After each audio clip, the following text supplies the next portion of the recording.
Taarifa nyingine muda huu kutoka huko Mashariki ya Kati ni kuhusu Israeli ambayo imeangusha majengo 1250 katika mji wa Gaza huko nchini Palestina, ambapo jeshi la Israeli limeharibu karibu majengo 1250 huko mji wa Gaza tangu kuanza kwa operation ya kuteka mji huo mkubwa zaidi katika eneo la Palestina ilipozinduliwa mwezi Agosti mwaka huu, huku ikiwa haijaangamiza hata watu 200 wenye itikadi kali. Jerusalem Post imeripoti hivyo. Imesema angalau theluthi moja majengo yote yaliyoharibiwa yameainishwa kuwa ni ya kijeshi kabisa na karibu nusu yameainishwa kuwa vifaa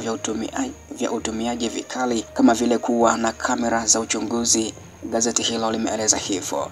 Na ikiwa muundo unahusisha angalau kamera moja ya uchunguzi, jengo lote la orofa nyingi linaweza kubomolewa, vyanzo vya IDF vimeliambia hivyo shirika la habari la Jerusalem Post, ambapo ufafanuzi wa baadhi ya majengo bado haujaeleweka. Inakumbukwa Agosti 8 baraza la mawaziri la kijeshi na kisiasa la Israeli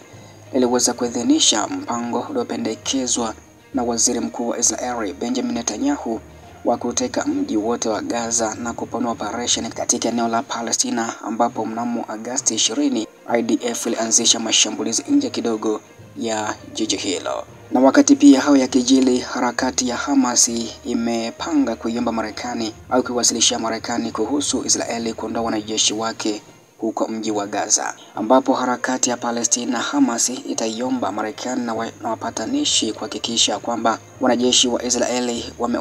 wameondoshwa kabisa katika ukanda wa Gaza na kufafanua utaratibu wa kuwapokonya silaha wanamgambo wenye itikadi kali katika eneo hilo, limeripoti shirika la habari la Maani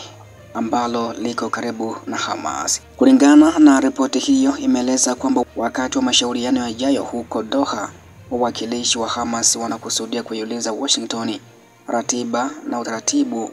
wa kuliondoa jeshi la Israeli kutoka kwa eneo hilo la Gaza, ambako Maani imebainisha kuwa licha ya mwitikio mzuri wa Hamas kwa mpango wa pendekezo wa Trump, makubaliano hayawezi kufikiwa katika siku zijazo. Na hilo linadhihirisha kutokana na matakwa ambayo Hamas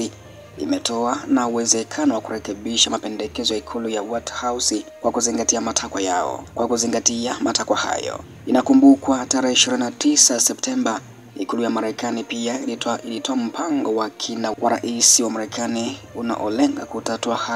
hali ya ukanda huko Gaza, ambapo hati hiyo ina vifungu 20 na kwa hakika inataka kuanzishwa kwa utawala wa nje wa muda katika eneo la Palestina na kutumwa kwa vikosi vya kimataifa vya kupeleka utulivu, ambapo Israeli ilitangaza kukubaliana na mpango huo. Mnamo Septemba 30, yani siku ya jana, Donald Trump alisema ya kuwa Marekani iko tayari kuwapa Hamas siku 3 tu hadi 4 kuzingatia mapendekezo hayo.